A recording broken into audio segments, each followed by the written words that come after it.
राधे राधे दोस्तों। राधे राधे क्लासेस में आप सभी का स्वागत है। तो कैसे हैं आप सभी लोग? आई होप आप सभी लोग अच्छे होंगे। तो आज की वीडियो में हम लोग देखेंगे अ टाइगर इन द जू पोएम, जिसके पोएट हैं आपके लेस्ले नॉरिस। तो आइए थोड़ा सा हम लोग पोएट के बारे में देखते हैं। लिखा हुआ about the poet. George Leslie Norris इनका पूरा नाम है।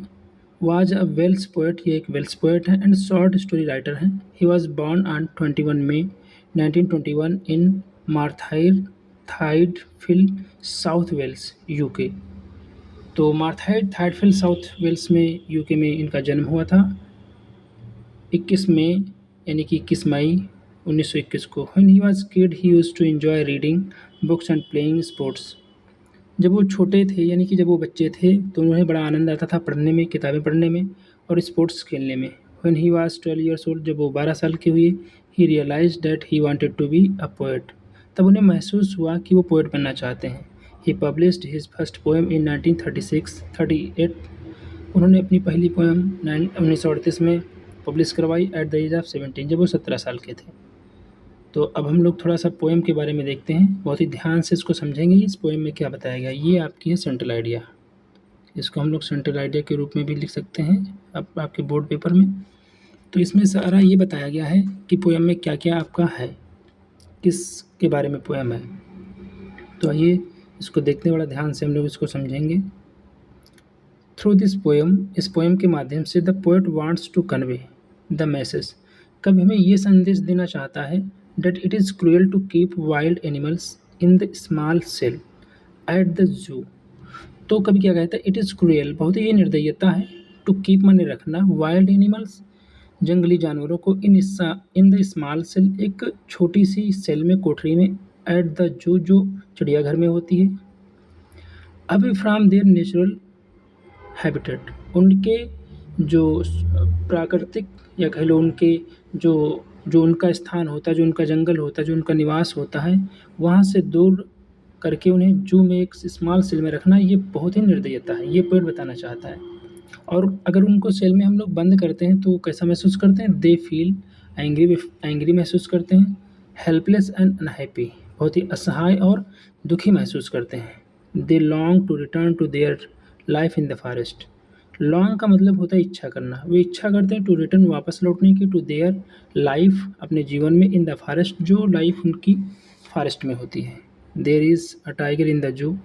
अब जू में एक टाइगर बताया गया है। He has bright stripes on his body, जिसके शरीर पर बहुत ही चमकीली स्ट्रेप्स मतलब धारियाँ होती हैं।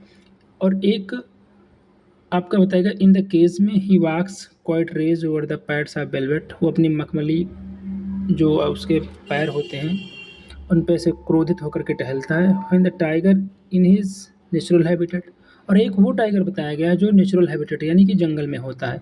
ही लर्क्स इन शैडो, लर्क्स का मतलब होता है अपने शिकार की प्रतीक्षा करना, तो वो शैडो मतलब छाया में, वो शैडो यानी कि छाया में अपने शिकार की प्रतीक्षा करता है। He slips through the long grass near the water source where he can catch healthy deer, तो स्लिप्स करता है यानी कि खिसलता है, थ्रू द लॉन्ग ग्रास, लंबी लंबी घास में, नियर द वाटर सोर्स, जहाँ पे कोई तालाब वगैरह होता है, where he can catch the healthy deer, जहाँ पे वो एक मोटा ताजा ही डियर पकड़ सकता है।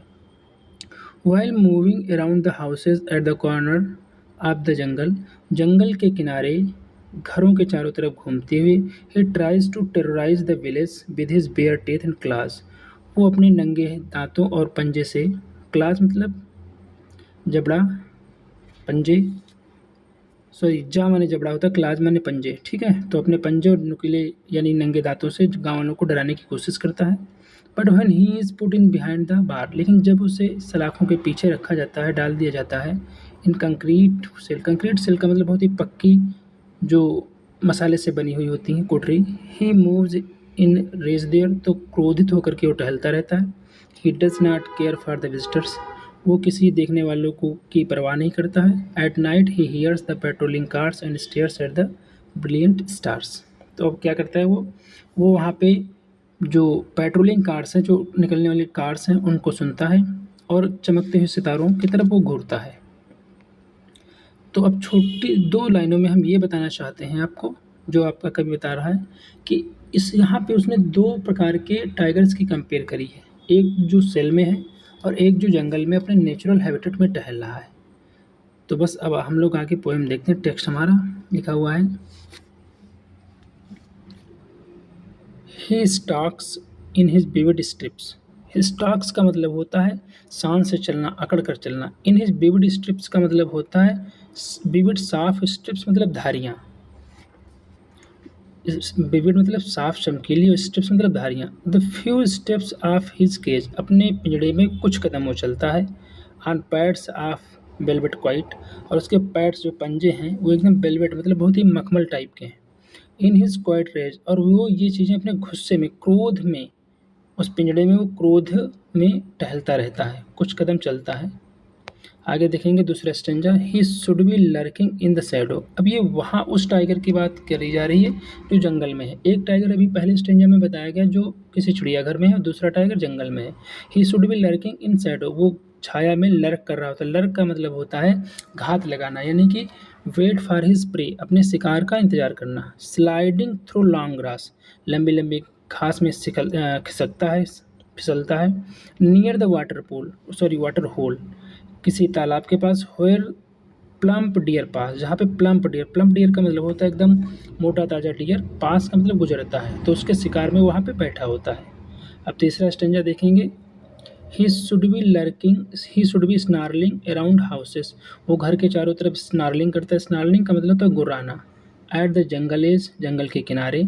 Bearing his white fans his class, अपने जो है फैंस का मतलब टीथ होता है, लंबे नुकीले दांत, और क्लास का मतलब होता है यहाँ पे पंजे।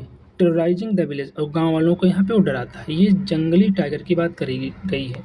अब अगले स्टेंजा में हम उस टाइगर की बात करेंगे जो चिड़ियाघर में है।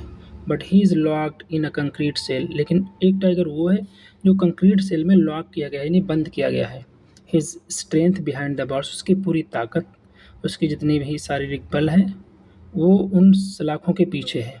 Stalking the length of his cage, अपने पिंजड़े की लंबाई में स्टॉकिंग करता है। स्टॉकिंग का मतलब धीरे धीरे टहलना। इग्नोरिंग विजिटर्स, और वो विजिटर्स मतलब जो देखने आते हैं उसको, उनको अनदेखा करता है, यानी कि उन पर ध्यान नहीं देता है। क्यों? क्योंकि वो सलाखों के पीछे है और वो कुछ कर नहीं सकता है। अगला स्टेंज हमारा, he hears the voice at night. He hears the last voice at night, वो रात में अपनी अंतिम आवाज़ सुनता है। He hears the last voice at night, वो रात में अंतिम आवाज़ सुनता है। और आवाज़ किसकी है वो? द पेट्रोलिंग कार्स, किसकी आवाज़ है? वो पेट्रोलिंग कार्स की आवाज़ है। एंड स्टेयर्स, और वो घूरता है विद हिज ब्रिलियंट आइज, अपनी चमकीली आँखों से। एट द ब्रिलियंट स्टार्स, अपने चमकीले, अपनी यानी कि अपनी चमकीली आँखों से वो चमकीले सितारों को घूरता है, देखता है। तो ये उस टाइगर की बात करी जा रही है जो सेल में बंद होता है और वो कुछ कर नहीं सकता है। तो ये आपके 5 स्टेंजा थे, ये आपकी पोएम आपकी पूरी हो गई है। आई होप आप लोगों को समझ में आया होगा। फिर से एक बार बताना चाहते हैं कि इसमें 2 प्रकार के टाइगर की कंपेयर करी गई। एक जो चिड़ियाघर में बंद होता है, आप लोग जानते हो, वो बहुत ही बेबस होता है, उसकी सारी ताकत सलाखों के पीछे होती है। और एक वो टाइगर जो जंगल में होता है, शान से चलता है, फ्री होता है, स्वतंत्र होता है। बस दो यहाँ पे ये कवि ने इस पोएम में बताया है। तो आई होप आप लोगों को समझ में आया होगा। ठीक है दोस्तों, मिलते हैं फिर नेक्स्ट वीडियो में। इसके एमसीक्यू लेकर के हम आएंगे। थैंक यू फॉर वॉचिंग दोस्तों। राधे राधे।